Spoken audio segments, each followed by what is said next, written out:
Olá, olá! Super terça-feira para você, hoje dia 26 de maio de 2020, uma terça-feira agradável, clima agradável em nossa cidade e você aí acompanhando já a programação da TV Mais. Muito obrigado pela audiência. O Mais Notícias vai com você até o meio-dia com muita informação. É o seu programa jornalístico aqui da TV Mais. E no programa de hoje, é claro, os números do coronavírus. Vamos falar aí de uma ação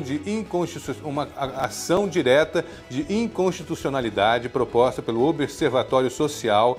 Ação essa que foi julgada pelo STF e pode gerar uma economia ao Estado na ordem de 12 milhões de reais ano. Daqui a pouquinho a gente vai falar sobre essa ação aqui com Antônio Wagner Oliveira, que já está aqui em nossos estúdios. Daqui a pouquinho o Antônio Wagner vai falar comigo. Ele que é presidente também da Central dos Sindicatos Brasileiros em MT. Vamos falar dessa DIN e muito mais. Hoje vamos falar também com um empresário aí que se reinventou, né, durante o período de epidemia, né? O Reinaldo Gomes vai falar com a gente como que as indústrias estão se reinventando neste momento de caos total, neste momento de paradeira, neste momento que a economia não sabe para onde caminha, enfim, daqui a pouquinho nós vamos falar com ele. Quem está lá no bairro Canjica, será que temos imagens já do bairro Canjica? Vamos colocar imagem, olha aí, Caio Dias já está lá no posto de saúde do bairro Canjica, daqui a pouquinho vai falar sobre a vacinação da influenza para pessoas de 50 a 60 anos, é isso, Caio? Exatamente, pessoas de 55 a 60 anos poderão se vacinar em todos os 93 postos de saúde aqui de Cuiabá. E também professores da rede pública e privada, Luiz. Que então você volta com todas as informações para a gente. Cadê o nosso site? O tvmaisnews.com.br. Você sabe, quer ficar bem informado? Acesse o nosso site, tvmaisnews.com.br. Está aqui para você. Ministério divulga diretrizes para a construção de hospitais de campanha. Hoje de manhã, a Polícia Federal fez uma grande operação no Rio de Janeiro, foi até a casa do governador Witzel, foi até o escritório da esposa dele, foi até a casa do secretário de Saúde. Estão investigando desvios na construção de hospitais de campanha, enfim. Está um rolo lá no Rio de Janeiro total. E o Ministério então divulga as diretrizes para a construção de hospitais de campanha. Produtor rural morre de coronavírus e o número de óbitos chega a 43 em Mato Grosso. Senadores aprovam convocação de Weintraub por falas em reunião. São os vídeos, né, que foram divulgados aí pelo ministro Marco Aurélio, o vídeo daquela reunião ministerial, que ainda olha, são vários pedaços, vários trechos, e cada trecho desse com certeza vai dar o que falar. Por falar em óbitos, deixa eu chamar aqui, por falar em óbitos não, né, mas os números aumentaram, né, Geisiane Lemes, tudo bem? Bom dia, Luiz. Bom dia para você que acompanha Desculpa o nosso programa. por falar em óbitos, tá? Sim, Luiz, tudo bem, não tem problema. problema. Eu estava no ritmo, foi o ritmo do negócio aqui. E também é tanta notícia, né, Luiz? Sim, que a gente está recebendo de última hora, o tempo todo a gente está em cima de... chega até a gente muitas notícias, inclusive ontem nós falamos aqui 40 óbitos em Mato Grosso, hoje já são 42, ou seja, são mais 2 vítimas que perderam a vida por conta dessa pandemia, por conta desse vírus. E esses 2 últimos óbitos, Luiz, foram pessoas, uma de Várzea Grande e uma de Pontes e Lacerdas. Com isso, Mato Grosso tem 42 óbitos registrados no estado, cresceu bastante. E o número de casos aumentou nessas 24 horas. Mato Grosso registrou 130 novos casos em um dia, ou seja, comparado que ontem era 101, né? Ontem era 101, hoje 130. 130 novos casos em um dia. Nós estamos em plena curva ascendente, né? Mato Grosso agora tem 1.594 casos confirmados do Covid-19. São 946 pessoas que estão em isolamento domiciliar, estão fazendo o acompanhamento de casa. E 499 pessoas já foram recuperadas. A gente percebe por essa curva aqui, Geisiane, que a coisa está crescendo, né? Sim. Quando essa curva aqui, pessoal, pode botar no ar agora que o pessoal vai ver melhor em casa. Quando essa curva que eu estava aqui mostrando, ó, bota o mouse em cima da curvinha ali, do 1464 aqui, só para o pessoal ter uma noção do que eu estou falando aqui. Essa curva aqui, quando ela começar a cair, não, mas vai para cima aqui, vai aqui em cima aqui em cima no último número aqui, olha aqui, ó, infectados 1.594 com 42 óbitos, esse é o último número dessa curva que está crescendo. Quando ela começar a descer, aí a coisa começa a ficar boa. Então, enquanto ela estiver subindo, nós não chegamos no pico ainda, infelizmente, ainda temos um longo caminho. E vamos torcer para que não tão longo assim um caminho pela frente, né, Gisele? Isso, e não é tempo da gente se tranquilizar. Só para se ter uma ideia, Luiz, em Cuiabá, 10 bairros tiveram casos confirmados do Covid. Então, já são quase 100 bairros. Desde a última semana, são quase 100 bairros que estão confirmados do Covid-19. 10 novos bairros também tiveram essa confirmação. E o número que cresceu de casos confirmados foi no bairro Planalto, que teve 8 casos confirmados, e no bairro Duque de Caxias. E o Jardim Imperial continua sendo também o bairro que tem o maior número de infectados. Olha lá. Nesse painel mostra o balanço da prefeitura que foi divulgado na segunda-feira. São 518 casos confirmados de residentes em Cuiabá e 130 que não são residentes em Cuiabá. São 7 óbitos que foram registrados na capital, 168 pessoas já foram recuperadas. E óbitos de quem estava em tratamento em Cuiabá, mas não é morador de Cuiabá, são 10 óbitos de pacientes que estavam residentes em Cuiabá. Então, Luiz, continuamos aqui falando o alerta para cada pessoa fazer a sua parte. Ficar em casa e sair para a rua só se for necessário e continuar tomando as medidas, porque a gente vê, Luiz, que as pessoas estão circulando nas ruas como se a gente já estivesse tudo no normal. Hoje mesmo nós tivemos a notícia aí do entrevistado, né, que um colega dele foi confirmado com Covid-19. Então, assim, não é porque ainda não aconteceu na nossa família que nós vamos descansar. A gente está se tratando de vidas e se cada um fazer a sua parte, como você mostrou aí nessa linha aí que está crescendo, né? Enquanto não diminuir, a gente não pode descansar, né, Luiz? O preço aí da liberdade é a eterna vigilância, né? Já dizia essa frase. Gisele, obrigado pelas informações, viu? Qualquer coisa você... Aí os números nacionais? Sim, Luiz. No Brasil... Nós temos aí? Tem, sim. No Brasil já são 374.898 pessoas diagnosticadas com Covid-19. São 197.592 que estão em acompanhamento e recuperados já são 153.833 pessoas já foram recuperadas. Graças a Deus. Isso, e óbitos são 23.473 óbitos que foram registrados já no Brasil, até o último boletim divulgado pelo Ministério da Saúde na tarde de segunda-feira, Luiz. 23.473 pessoas perderam a vida nos últimos 3 meses aí praticamente, né? Isso. E além disso, Luiz, infelizmente já tem 3.742 óbitos em investigação. Dá um pouco mais de 7 mil pessoas mês, se a gente fosse colocar dessa maneira, né? Isso. Então, vamos aí torcer que as pessoas tenham conscientização, que a gente continue torcendo que esse número diminua e a gente possa ter a nossa vida, né, retomada em paz, né, Luiz? Geisiane Lemes, muito obrigado. Ok, Luiz. Olha, eu gostaria de chamar o Caio Dias, assim, com a seguinte informação. Caio Dias, direto do posto do bairro Canjica, com a vacinação contra o coronavírus, mas ainda não é possível isso, né? Ainda temos que aguardar aí que os grandes laboratórios cheguem à vacina tão sonhada.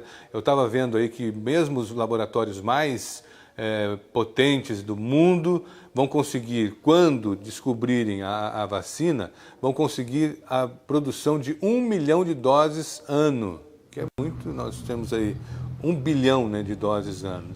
Ainda é pouco.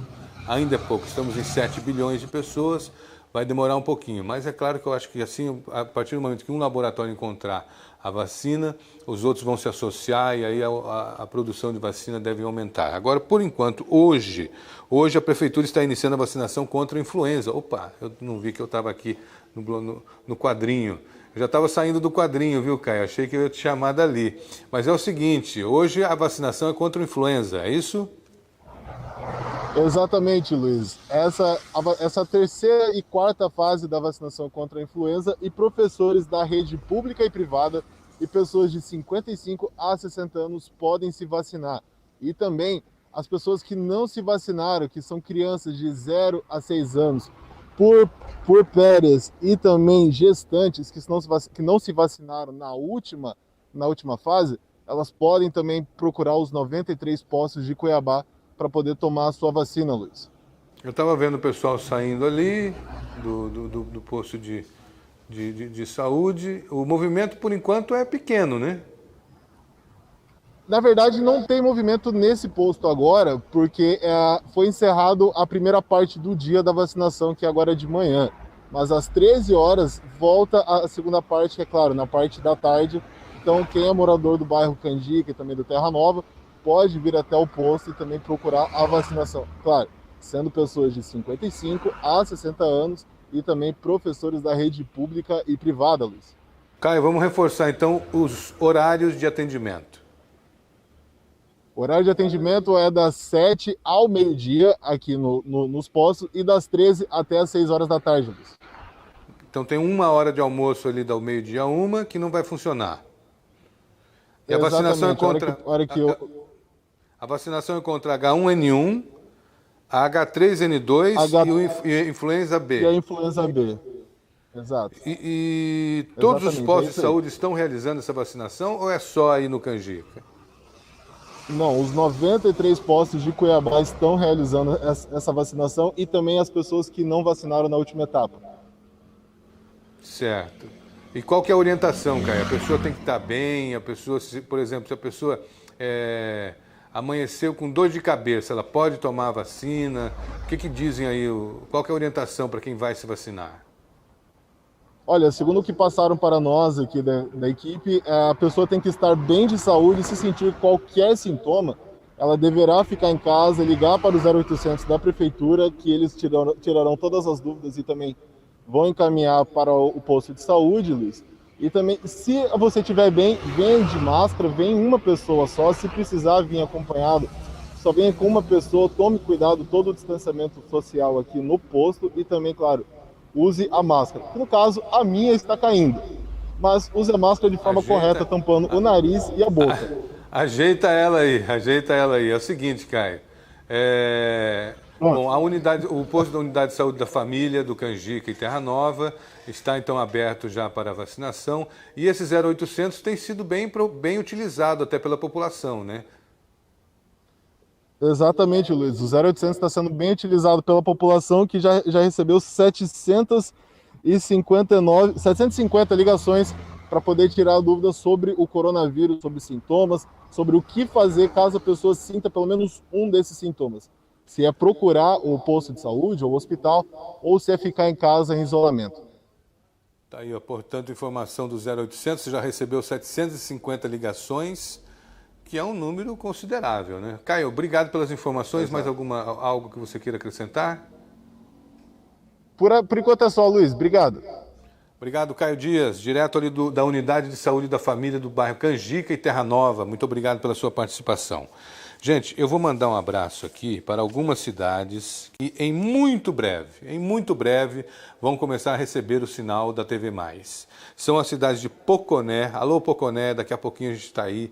E hoje nós já estamos aí através do nosso site, você pode acompanhar ali ao vivo o nosso programa, você pode acompanhar pelo Facebook, a transmissão ao vivo também no Facebook. Então hoje a gente acaba estando no mundo todo, né? Mas em breve, sinal local, você vai poder ligar a sua televisão em Poconé e sintonizar a TV+.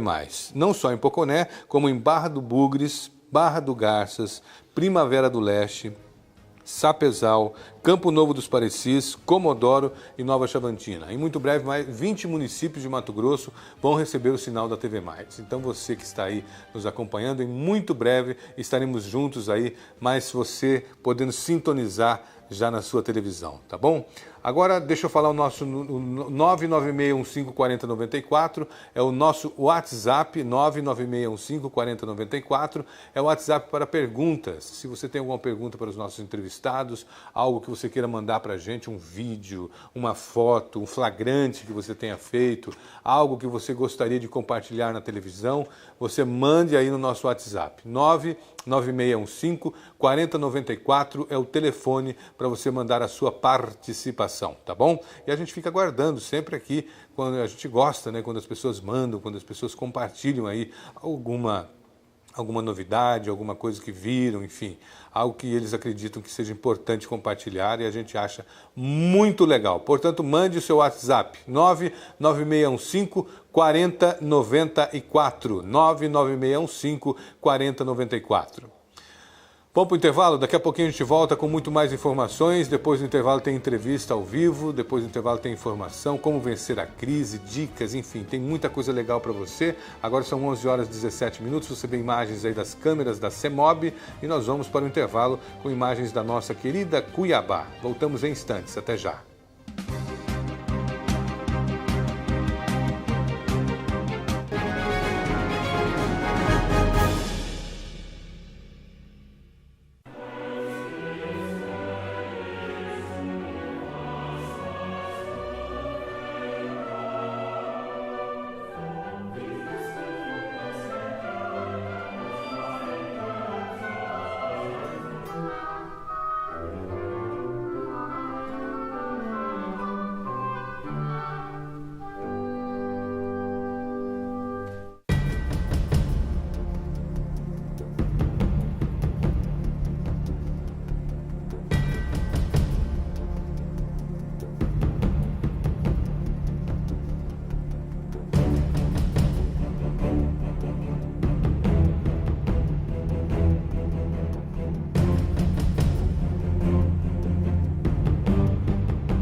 O amor é a esperança da vida.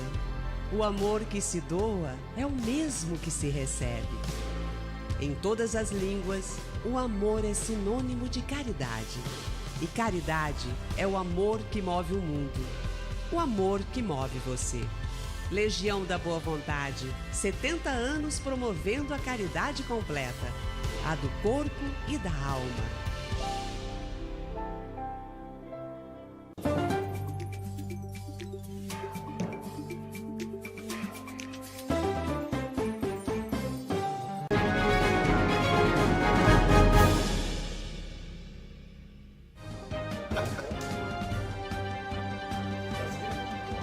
Estamos de volta, 11 horas e 19 minutos, 11h19, você vê imagens aí de Cuiabá. O clima hoje amanheceu bem tranquilo, né? A temperatura baixa, mas o sol volta a brilhar aos poucos em nossa cidade, trazendo o tradicional calor novamente. Tá aí imagens do viaduto do Despraiado ali, ou é Despraiado aí, né? Agora são 11 horas e 20 minutos, 11h20, deixa eu chamar aqui o empresário Reinaldo Gomes. O Reinaldo viria ao nosso programa hoje, ao estúdio, mas o Reinaldo teve um probleminha aí, né? Na verdade não é problema, né, Reinaldo? Você está sendo previdente, né? Tudo bem, bom dia, muito obrigado pela sua participação aqui no Mais Notícias. Bom dia, Luiz, para mim é um privilégio, um prazer estar participando com você aqui do Mais Notícias e espero que a gente possa ter uma conversa bem agradável hoje e poder abençoar a vida das pessoas que estão nos assistindo. Reinaldo, você teve contato com uma pessoa que estava com o coronavírus. Não sei se teve contato direto, mas você está preferindo, então, se precaver e ficar em casa, é isso? Você está de quarentena também? Como é que ficou a tua situação? Quando o governador Mauro Mendes, lá no início de março, decretou a quarentena, eu e minha família já ficamos 2 semanas em casa, né? Achamos que fosse só aquele período. E depois, no decorrer dos dias, aí a gente teve que ir retomando as atividades meio que normais, né, do dia a dia, empresarial, trabalhando, porque as empresas não param e as pessoas precisam ter a sua liberdade, né, para produzir e ter a dignidade de ganhar seu sustento. E agora, semana passada, tem um conhecido nosso que ontem, né, confirmou aí que tem a suspeita de estar coronavírus, então, assim, de uma forma preventiva, nós resolvemos hoje, né, até fazemos todos os testes, todo mundo está aí com segurança para que a gente não possa ser nenhum vetor de contaminação para ninguém. Como que a indústria está se reinventando nesse período de pandemia, Reinaldo? A indústria a qual eu participo, né, que é a indústria da produção de alimentos, principalmente a indústria da produção de carnes, né, eu sou suinocultor e tenho frigoríficos, né, de abate de suíno, a indústria ela não parou, né, porque nós já temos todo um controle, né, sanitário, de biossegurança, que é um dos mais rígidos, feito pelo Ministério da Agricultura, para que a gente possa ter condições não só de vender a nossa produção aqui no Brasil, como também exportar. Então, em função disso, nós já temos todas as medidas de biossegurança. O que nós fizemos agora, nesses dias, é na nossa unidade lá em Diamantino, na nossa granja de Pedra Preta, nosso frigorífico para Tangará da Serra, frigorífico aqui de Várzea Grande, e também no nosso escritório aqui em Cuiabá, foi de liberar todos os funcionários, aqueles que são de grupo de risco, né, que têm condições de fazer home office, está trabalhando home office, aqueles que vão lá trabalhar na produção de suíno, que eles vêm de ônibus, janelas abertas, ônibus desinfetados todos os dias, todos funcionários com máscara, né, horário de refeitório alternado para evitar aglomeração. A partir de qualquer sintoma, a gente já pede para ficar em casa, já vai ao médico, já faz os exames. Então, nós estamos realmente tomando todos os cuidados profiláticos para que a gente possa avançar sem colocar em risco a saúde de nenhum dos nossos colaboradores, né? Mas continuar produzindo alimento para que a população também não seja desabastecida. Isso que você está falando aí, essas medidas profiláticas aí, todo esse conjunto de medidas, é o novo normal, na sua opinião? Pós-pandemia, nós vamos viver dessa maneira? A indústria vai ter que se adequar para esse novo normal? Ou você acredita que pós-pandemia tudo volta a ser como era antes? Na indústria de produção de alimentos, Luiz, esse já é o normal, né? Essas já são normas que a gente já implanta aí há mais de 10, 15 anos. O que aconteceu é que essas normas elas foram acrescentadas a algumas outras medidas, né? Então, aí uns 10% a mais que nós acrescentamos. No nosso caso, eu acredito que essas medidas elas vêm para ficar, né? No decorrer das próximas semanas e próximos meses, se Deus quiser, a gente vai conseguir passar por esse momento mais forte, né, da contaminação aí do coronavírus. Eu acredito que ela tende a vir mais próximo de uma normalidade. Agora, dizer que vai ser exatamente igual era antes, eu acho difícil.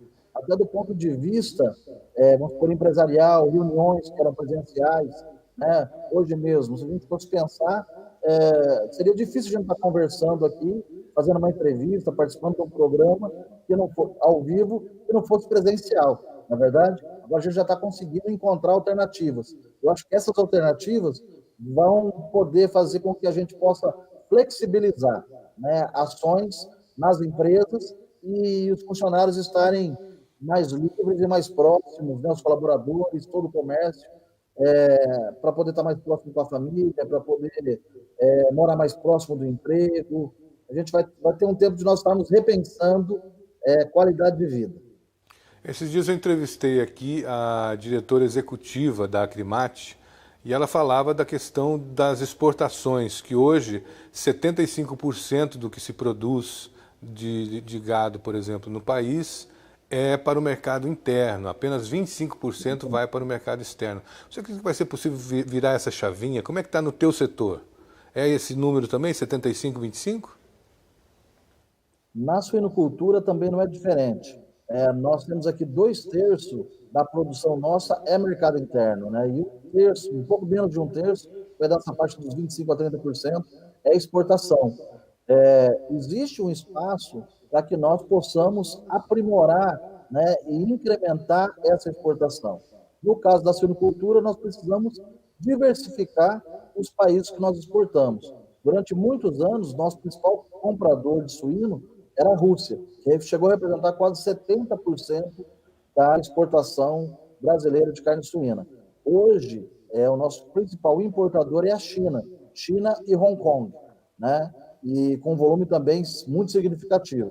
Mas a qualidade da carne brasileira, ela vem abrindo novos territórios, né? E hoje ainda existe muita barreira não tarifária, né? Então você vê países igual a Europa, colocam uma série de medidas que dizem que são sanitárias, mas na realidade não são barreiras para impedir a entrada, o acesso da nossa produção nesses países para preservar a produção regional deles, né? Tendo em vista que a nossa produção aqui no Brasil, ela hoje é muito mais competitiva, né? Do ponto de vista tanto dos resultados, que os nossos resultados hoje são excelentes, de dar inveja a qualquer país a nível mundial, como também dos nossos custos de produção, que ainda são hoje um pouco menores do que o deles. Já não é mais aquela diferença tão grande. Nossos custos dos insumos aumentaram muito, nosso sistema tributário, ele realmente é significativo hoje, né? Custos de energia elétrica, custos de mão de obra, tem aumentado muito no Brasil, o que diminui um pouco a nossa competitividade. Mas ainda existe espaço para aumentar a exportação, sim. A saída seria o quê? Aumentar a exportação? Você acredita que é possível virar essa chave e chegar, de repente, no meio termo, 50-50, 50% mercado interno, 50% exportações? Você acha que é possível isso já a curto prazo, ainda dentro da pandemia ou fora dela um pouquinho? Para a gente conseguir aumentar a exportação, nós temos hoje compradores, como eu disse, né? O grande entrave nosso é a habilitação das plantas, né? Então, o Ministério da Agricultura, a ministra Tereza Cristina, tem feito um bom trabalho nesse sentido de tentar abrir novos mercados, mas a gente precisaria ter um pouco mais de flexibilização por parte, principalmente do governo chinês, para habilitar novas plantas no Brasil, principalmente de suinocultura, né? Plantas que abatem suíno. Porque nós temos hoje produção para atender a China, mas temos a limitação que nem todos os frigoríficos eles têm a licença para exportar para a China. E essa licença, né, essa habilitação, ela é feita por técnicos chineses. E toda essa pandemia aí tem atrapalhado esses novos processos de habilitação para a China. Hoje, aonde eu vejo que nós temos um grande espaço para aumentar a produção brasileira de suínos, seria também incentivar o consumo no mercado interno. Apesar do nosso maior consumo, como a gente falou, em torno de 75% aí é de mercado interno, nós ainda temos um consumo per capita muito baixo. A população ainda come muito pouco a carne suína. No Brasil, hoje, nós estamos chegando apenas a 16 quilos de consumo per capita, enquanto o aves e o bovino passam de 40. Em contrapartida, na Europa, Luiz, hoje tem países que consomem 80 quilos de carne suína por ano. No Brasil, 16, ou seja, 5 vezes menos. E ainda no Brasil, o maior consumo da carne suína é na forma de embutidos, né? Na forma de presunto, de salame, de carne industrializada. E a carne in natura ainda o consumo é muito baixo. Dos 16 quilos, apenas em torno de 3 a 4 quilos que são consumidos ainda na forma in natura. Quantas plantas vocês têm o projeto de colocar em funcionamento nos próximos meses? Eu sei que você é muito agressivo nesse lado aí, né? Você não pode encontrar um frigorífico parado, uma planta meio pronta, que você já coloca para trabalhar, né? Como é que está o projeto do teu grupo aí nesse sentido? A ideia nossa, Luiz, é transformar grãos, né, em justiça social. Nós podemos trazer, né, pegar a produção do Mato Grosso hoje, que é um gigante na produção de grãos, e não só ficar vendendo commodity. Pega aqui uma fazenda, produz lá 1.000, 2.000 hectares, tem meia dúzia de funcionários. Carrega esse grão, manda para o porto e vai para fora, né? Ao passo que se nós pegarmos esse milho, essa soja, que é produzido aqui no Mato Grosso, e transformar ele em proteína animal, seja na suína, na carne de frango, na carne de boi, né? Nós vamos agregar valor à nossa produção, 3, 4 vezes mais, a gente vai exportar 4 vezes mais em termos de valor, só que a gente vai deixar no meio do caminho um rastro, né, de prosperidade na região. A gente vai empregar milhares e milhares de pessoas, tanto na produção do suíno, como na industrialização, nos frigoríficos, e vai poder gerar desenvolvimento no Mato Grosso, principalmente no interior do estado, onde essas produções, essas granjas e esses frigoríficos estão instalados, né? Um exemplo disso é que nós, quando adquirimos essas unidades aqui no Mato Grosso, no início de 2014, nós viemos para cá, nós chegamos lá em Pedra Preta, tem uma granja de produção lá de 1.200 matrizes, que estava com 2 funcionários. A granja já estava fechada, não tinha mais ninguém trabalhando, não tinha nenhum animal. Nós reativamos essa granja em Pedra Preta e hoje tem dezenas de funcionários trabalhando lá, gerando emprego e renda. Chegamos em Diamantino, a granja de 300 funcionários estava com apenas 50. Já estava num processo de 1 ano de desativação. Nos próximos meses, ela ia ser desativada e em gerar um emprego, né, é a segunda maior geradora de emprego do município. Todos já estavam desempregados, 250 já tinham sido mandados embora, e os próximos 50 estavam em dias para acontecer. Nós viemos para lá, investimos mais de 90 milhões de reais com recursos próprios, reativamos a planta, e hoje só em Diamantino nós temos 350 funcionários.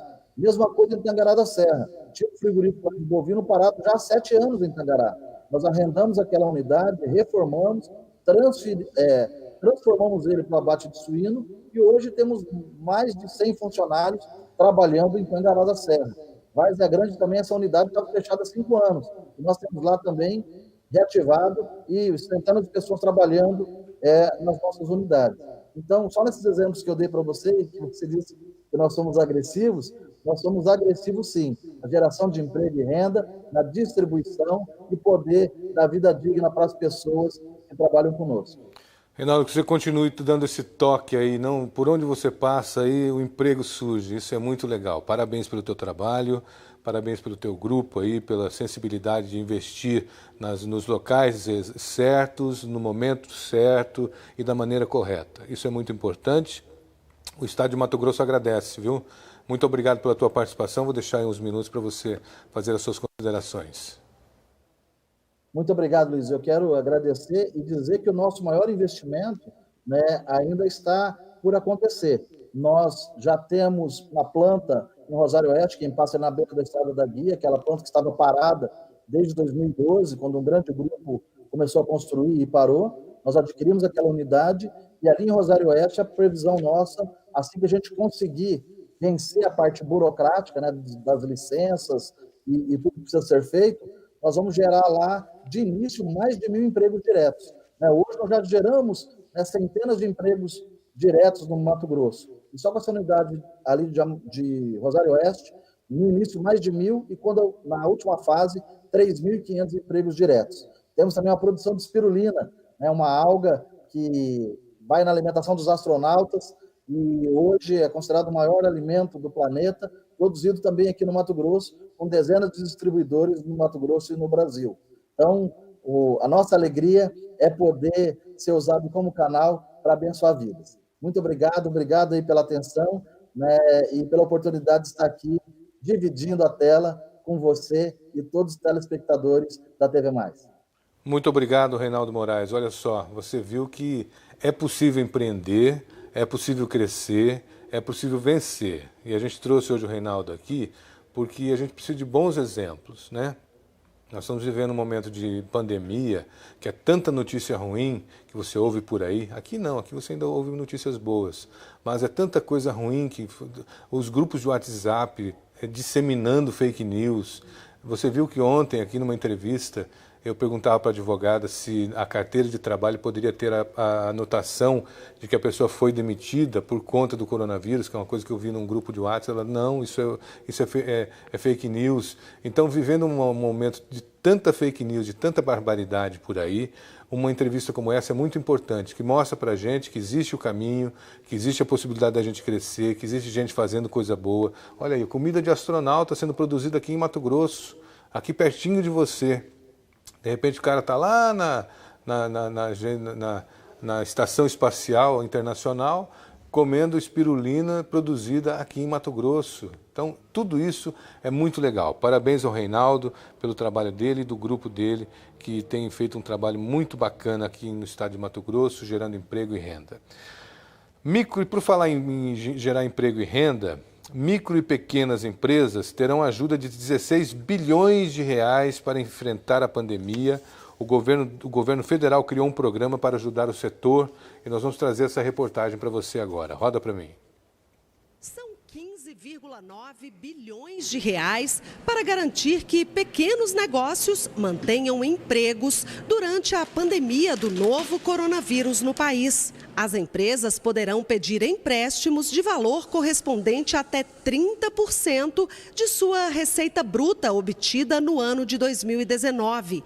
E caso tenha menos de 1 ano de funcionamento, o limite do empréstimo será de até 50% do seu capital social, ou até 30% da média de seu faturamento mensal apurado desde o início de suas atividades. E as empresas beneficiadas passadas, assumirão o compromisso de preservar o número de funcionários. Igor é dono de uma loja de açaí em Brasília. Sem o faturamento de rotina, o empresário precisa contar com empréstimos bancários e não tem sido fácil.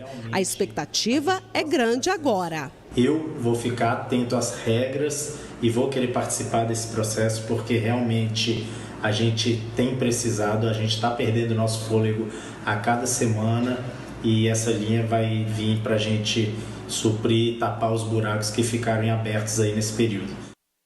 Vamos ver se essas linhas aí, se elas são flexíveis, né? Se não vão pedir muita informação, enfim, vamos ver até que ponto vai.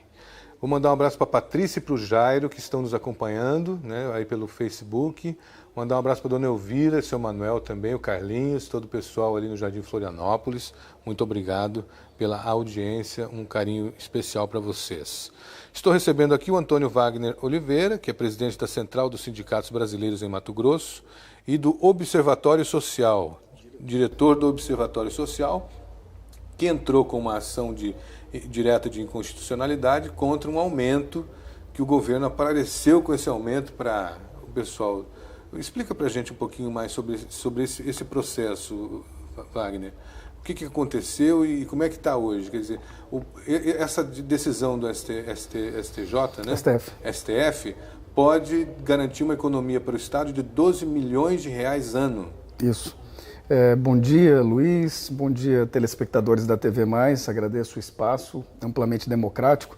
Sim, a gente, há quase um ano, nós fundamos o Observatório Social de Mato Grosso, que é uma entidade de controle social, basicamente agregada de voluntariados, pessoas que estão dispostas a fiscalizar o poder público, suas leis, suas licitações, e a gente se deparou com uma imoralidade, uma ilegalidade que vinha acontecendo nos últimos 10 anos dentro do Tribunal de Contas, que era o recebimento de verba indenizatória por conselheiros e procuradores de contas sem nenhum lastro legal.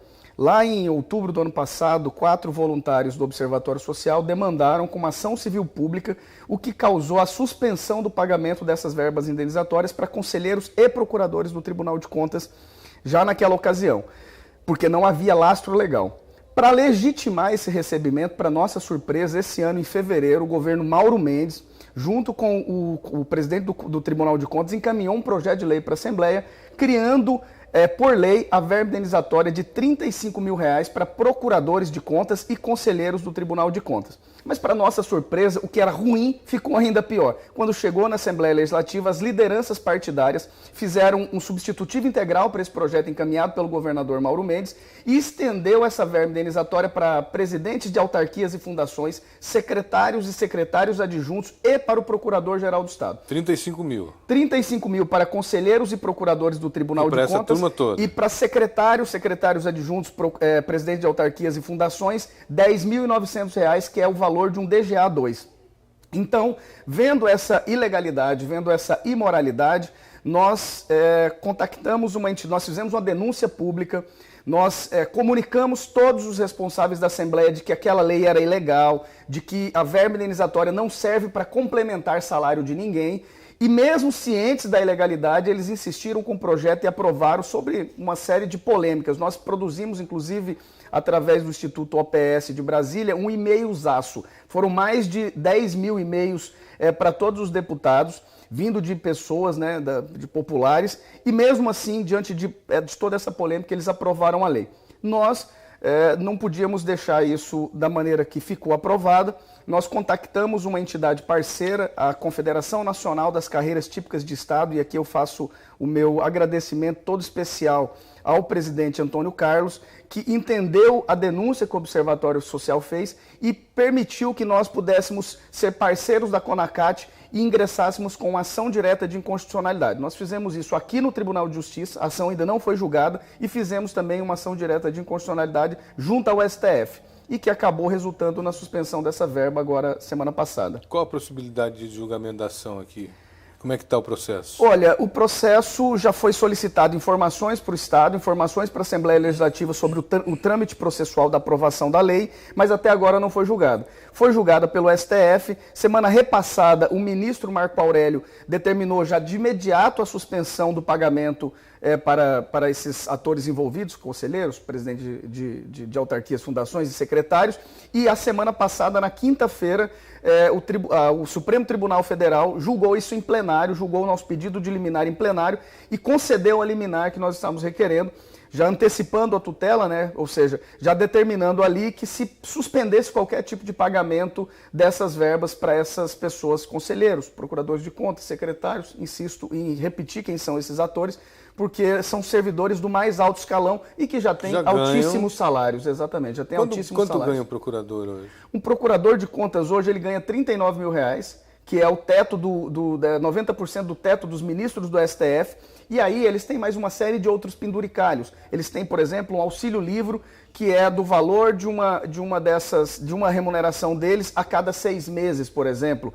Então, não dá para mensurar necessariamente o salário dele, é o salário mais uma série de outros complementos que a gente também entende, de certa forma, que são imorais, e a gente também briga contra isso na outra ação civil pública. E eu falei agora há pouco que pode gerar uma economia de 12 milhões, porque isso pode cair também. Isso pode cair, mas a gente acredita que vai ser sustentado na decisão final, no mérito. Até porque também, além de nós, depois que nós entramos com essa ADIM, a Procuradoria-Geral da República e a Advocacia-Geral da União também ingressaram com a ADIM no STF. Como a nossa ADIM foi a primeira, essas ações estão apensas à nossa, então eu imagino que ela vai ser sustentada no mérito, até porque não tem legitimidade. Não quer dizer que a verba indenizatória seja ilegal. O que a sociedade precisa compreender é que uma verba indenizatória ela tem a natureza jurídica de indenizar o exercício da função. Então, se uma pessoa viaja, se ela tem gastos com telefone, se tem gastos com hospedagem, alimentação, ela recebe uma verba indenizatória para compensar essas despesas. O que não é o caso de conselheiros e procuradores e muito menos de secretários de Estado que despacham dos seus próprios gabinetes. Então, não tem razão de ser e, por isso, é uma verba ilegal e muito controversa num momento como esse, de pandemia, onde a gente precisa de recursos para cuidar da saúde da população. E como você colocou, é uma economia de quase 7 milhões de reais só no Tribunal de Contas e quase 5 milhões de reais dos atores do Poder Executivo, conselheiro, aliás, secretários adjuntos. Então, um recurso desse daria para contratar quantos profissionais de saúde hoje, por exemplo, no momento crítico que a gente vive. Então, a gente entende que é um bem para a sociedade precisa entender a importância disso para ela própria. O que é o Observatório Social? Como é que ele está funcionando hoje? O Observatório Social é uma entidade de controle social, basicamente formada de voluntariados, pessoas que têm conhecimento nas áreas de licitação, formado também por entidades que têm essa intenção de controle social, essa intenção de ver a lisura nos processos licitatórios da administração pública. Podem ser empresas também, nós temos empresários que ajudam a financiar a nossa estrutura, alguns sindicatos de trabalhadores, sindicatos patronais também estão sendo parceiros, viram que é um trabalho sério e estão se aliando a nós. E uma equipe também que a gente precisa de advogados, então a gente acaba utilizando advogados das estruturas que nós já temos. Quem quiser participar pode? Quem quiser participar Está aberto para qualquer pessoa ou tem que ser uma entidade? Não, está aberto para qualquer pessoa que tenha intenção, qualquer pessoa da sociedade que tenha uma denúncia sobre alguma licitação que ela entende que tem algum vício, alguma ilegalidade, alguma fraude, algum direcionamento, pode procurar o Observatório Social. Procura no Facebook, nós temos um site também que pode ser acessado. Como é que é? Para a gente colocar o site já ali. Agora de cabeça foi criado recentemente, mas é o SMT, Observatório Social de Mato Grosso.org.br, se eu não estou enganado. Mas se você colocar o Observatório Social de Mato Grosso, você vai encontrar hoje no Google facilmente. Ali a gente está colocando e alimentando as matérias. Bom, é muito importante esse tipo de trabalho, porque as pessoas às vezes querem participar, estão descontentes com aquilo que estão vendo e não sabem onde procurar ajuda ou como participar do processo, que é o mais importante. Exato. Porque é muito fácil colocar nas costas sempre do Wagner, né? Não, o Wagner está lá, ele que se vire, ele que vai atrás, a gente já conhece o Wagner, ele é correria, deixa o Wagner. Não é assim, né, Wagner? Tem que participar, né? Não é assim, a gente precisa de uma rede, até porque você precisa de braços, pernas, cérebros para tomar conta desse processo. Hoje nós temos como presidente a Elda Valim, que já foi auditora do Tribunal de Contas da União, então ela tem uma experiência em auditoria. Os nossos advogados que estão nos auxiliando gratuitamente, aqui eu aproveito o espaço para fazer um agradecimento especial à doutora Camila Coelho, lá de Brasília, ao doutor Farag, que advoga para a CONACAT, que fez a sustentação oral junto ao STF. Eu acho que até por uma questão de justiça eu preciso agradecê-los, porque claro, é uma ação que não tem precedentes. Não existe uma outra ação onde uma confederação de representante de classe que foi habilitada pelo STF e se entendeu que tinha pertinência temática para entrar com uma ação que visava a moralidade pública, né, a transparência na administração pública. Então isso é um primeiro precedente que abre uma série de portas para que a gente possa fazer o controle social buscando essas entidades que sejam socialmente responsáveis. Antônio Wagner, muito obrigado pela tua participação aqui no programa hoje, trazer essa informação, falar um pouquinho desse trabalho, é muito importante. Hoje nós não conseguimos colocar aí, né, o site, mas... Ah, tá aí, ó. É esse aí? Não, esse é o Observatório Social do Brasil, que é uma rede de observatórios sociais. Mas nós vamos... Mas pode deixar ali para a gente ver um pouquinho, não tem problema não. Mas nós vamos depois, amanhã, se não der tempo hoje, amanhã a gente vai mostrar o site, mostrar o Facebook, para as pessoas entrarem em contato. Tem um contato telefônico? Tem. Eu também não estou com o telefone aqui. Pode ser o meu próprio, 9674 Se você quiser passar depois... Sim, eu passo. Vamos passar amanhã tudo. Então amanhã é um compromisso que eu faço com você e com você em casa, é de passar os contatos do Observatório Social, site, Facebook, número de telefone para ligar, e vamos começar a participar desse trabalho que é muito importante. Muito obrigado pela tua participação. Obrigado, Luiz. E é isso que a gente espera, que a sociedade se envolva, faça as denúncias e que a gente possa ser um braço aí de controle social. 11h48, vou para o intervalo, daqui a pouquinho a gente volta com muito mais aqui para você.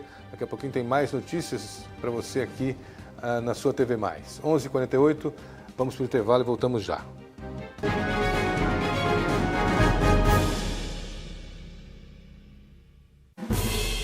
Uma lava outra, lava uma mão, lava outra, lava uma mão, lava outra, lava uma. Depois de brincar no chão de areia a tarde inteira, antes de comer, beber, lamber, pegar na mamadeira. Lava uma mão, lava outra, lava uma mão, lava outra, lava uma. A doença vai embora junto com a sujeira. Vermes, bactérias, mando embora embaixo da torneira. Água uma, água outra, água uma mão, água outra, água uma mão, lava outra, lava uma mão, lava outra, lava uma. Na segunda, terça, quarta, quinta, sexta-feira, na beira da pia, tanque, pica, bacia, banheira. Lava uma mão, lava outra, lava uma mão, lava outra, lava uma mão, lava outra, lava uma mão, lava outra, lava uma mão.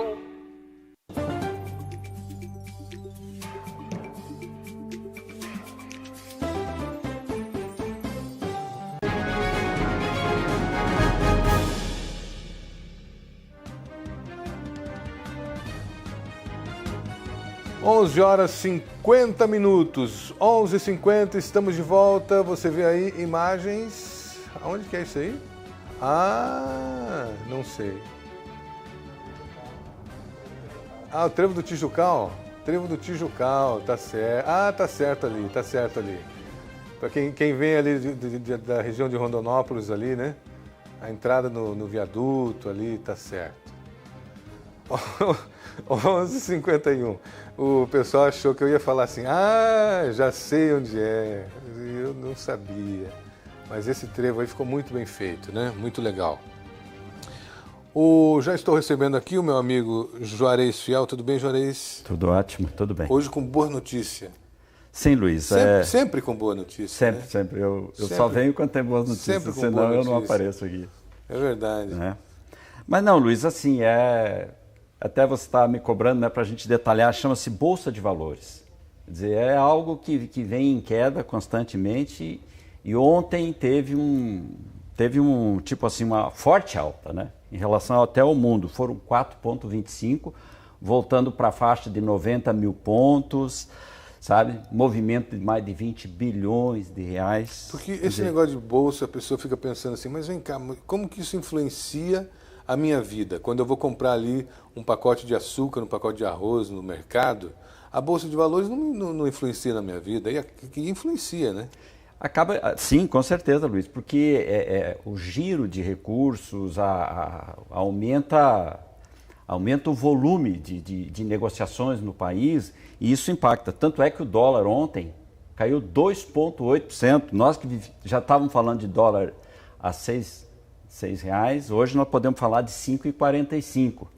E aí, por que isso aconteceu? Primeiro, a possibilidade aí de terem encontrado já em algum local no mundo um remédio para o coronavírus. E isso mexeu com os mercados internacionais, né? E no Brasil foi exatamente a expectativa que se tinha daquela reunião lá, quando o ministro autorizou a publicação. Então houve um pânico, assim, achando que aquilo seria uma destruição de tudo. E, na verdade, o que nós vimos lá? Nenhum crime e um presidente exigente. Vimos um monte de gente mal educada, né? Sim, mal educada, mas quando fala a verdade... E que não tem papas na língua para xingar. Exatamente. Né? Acabando péssimo com o exemplo para as crianças, né? Hein? Péssimo exemplo para as crianças. Pois é, mas aí era só ter o cuidado, porque aquilo não é uma reunião pública. Faltou a sensibilidade do STF, porque de repente para favorecer... Mas o assunto é Bolsa de Valores. Porque se a gente for falar disso, eu vou discordar de você. Não, mas Porque o que eu espero de um ministro de Estado, que é uma pessoa que tecnicamente foi escolhida, já que a gente tocou nesse assunto, ele foi escolhido naquele segmento para ser o cara que vai nos representar, que no mínimo que ele tem é educação, né? Sim, mas Luiz, não vem ao caso. Certo, mas por que eu trouxe os resultados da Bolsa? Mas isso interferiu. Com certeza. Com certeza. Havia uma expectativa. Não importou. De que aquilo era uma bomba. Uma xingadinha aqui. E a bomba, para mim, uma ótima bomba. Uma xingadinha aqui, uma xingadinha ali. Mostrar esse país como ele é. Entendeu? E tendo um presidente que ele falou isso durante a campanha toda. Ele não está negando nada, não fez palanque, não fez demagogia. Ele é esse tosco que o povo elegeu, mas que quer seriedade. É isso que você viu agora há pouco aqui com o nosso entrevistado anterior, que não existe. Um governo que se aproveita de uma pandemia para dar aumento a funcionários que têm estabilidade, e uma sociedade jogada ao Deus dará. Então é nesse sentido que eu quis, socializar isso com a população, o porquê da queda do dólar e da alta da Bolsa de Valores. Eu me envergonha ainda o comportamento do presidente e dos seus ministros. Eu fico imaginando agora toda a reunião ministerial, a zona que não é, já que, né, a bagunça que não é. Mas você falou aí que um dos fatores que colaboraram para a queda, o aumento da bolsa, para mexer no mercado financeiro, foi a possibilidade de uma vacina. De uma vacina que ela, fora da cloroquina, né, que já é um outro problema também, mas uma vacina que já está, tipo assim, em testes bem avançados e que isso pode, em um curto espaço de tempo, começar a impactar na redução dos índices de coronavírus no mundo. Eu vi vários estudos a respeito de vacina e todos para esse quarto bimestre. Quarto bimestre. Ou seja, no final do ano nós teríamos uma resposta já. Esse já é uma realidade. Então agora a questão é produção e colocar isso no mundo, né? Porque só a produção não vai resolver. A questão é que isso chegue em todo o território mundial e que isso comece, então, a gente a acreditar com o retorno à normalidade. Eu tenho uma entrevista com um infectologista que fala sobre novos estudos no combate ao Covid-19. Vamos ver? Assiste comigo aí, a gente volta depois para encerrar o programa. Confira aí essa entrevista, é parte de uma entrevista do Jornal da Cultura. Roda para mim. Eu acho que todas as vezes que a gente fala de doença, a gente viu nos outros vírus respiratórios que você desenvolve anticorpos e você pode produzir esses anticorpos e eles serem mantidamente presentes por toda a vida. Alguns já mostraram que não será assim, como, por exemplo, o próprio vírus da influenza, que todos os anos somos obrigados a revacinar. Nessa circunstância, nós sabemos que tem, sim, a imunidade. Nós não sabemos se ela é duradoura. O que a gente acaba observando na prática que algumas pessoas não desenvolvem o que nós chamamos de titulação de anticorpos, ou seja, aquele IgG, aquela imunoglobulina protetora, ela fica num nível muito baixo. E essa é a nossa dúvida. Se eu tenho um IgG alto, é capaz que ele esteja protegido 1 ou 2 anos. Se ele estiver baixo, eu não sei se esses estudos conseguem trazer essa resposta que nós ainda não temos. Doutor, aqui no Brasil, um grupo de médicos tem receitado preventivamente uma associação de medicamentos: cloroquina, azitromicina e ivermectina. Legal. Resposta que ainda não temos. Eu ia falar da cloroquina ali, fica um pouquinho grande, nós já estamos chegando no finalzinho do programa. Sim. E vamos, então, hoje, comemorar que possivelmente teremos uma cura vindo por aí. Exato. Né? E comemorar também a queda no dólar, puxa todos os preços lá para cima. Todos, inclusive... Até porque a nossa economia o lastro da nossa economia é o dólar, né? Sim, com certeza. Deveria ser o ouro. Porque a maioria é exportação. Mas você viu, quando nós falamos de exportação é 25%. Então acaba que isso favorece também ao mercado interno. Legal. Juarez, obrigado pelas informações. Vou encerrar o programa de hoje às 11h58 minutos. Com música, é claro. Opa. Admirável Gado Novo. Éder Rodrigues, aqui de Cuiabá, mandou essa música pra gente. Roda pra mim então. E amanhã nós voltamos. Nada a ver com gado não, né? Nada é gado novo. Gado novo. Tá bom. Nada a ver com ele. E amanhã voltamos a partir das 11 horas da manhã com Mais Notícias aqui na TV Mais. Um abraço a todos e até lá, se Deus quiser.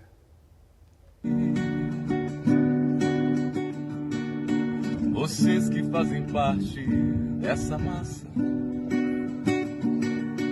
que passa nos projetos do futuro. É duro tanto ter que caminhar